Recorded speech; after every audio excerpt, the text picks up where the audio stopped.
উত্তরায় বিমান বিধ্বস্তের ঘটনায় নিহত ও আহতদের জন্য দোয়া মাহফিল অনুষ্ঠিত হয়েছে। ময়মনসিংহ থেকে মোহাম্মদ আসাদুজ্জামান আসাদের পাঠানো তথ্যচিত্রে থাকছে ডেস্ক রিপোর্ট।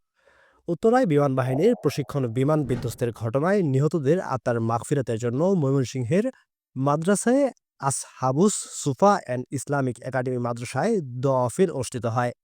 ২২ জুলাই মঙ্গলবার মাদ্রাসা প্রাঙ্গণে এই দোয়া মাহফিলের আয়োজন করা হয়। সেখানে উপস্থিত ছিলেন মাদ্রাসার শিক্ষক শিক্ষার্থী এবং মিডিয়া কর্মীগণ।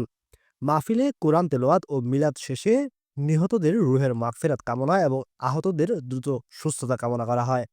দোয়া পরিচালনা করেন প্রতিষ্ঠানের মুহতামিম ইয়াসিন আরাফাত আনন্দপুরী। তিনি বলেন, জাতির এই ক্ষতিকে আমরা গভীরভাবে শোকাভিভূত হয়ে স্মরণ করছি। যারা শহীদ হয়েছেন, আল্লাহ যেন তাদের জান্নাতবাসী করেন এবং আহতদের দ্রুত সুস্থতা দান করেন। মাদ্রাসা কর্তৃপক্ষ আরও জানান, তারা সবসময় জাতীয় ও মানবিক সংকটে পাশে থাকার চেষ্টা করে, ভবিষ্যতেও এ ধরনের উদ্যোগ অব্যাহত থাকবে।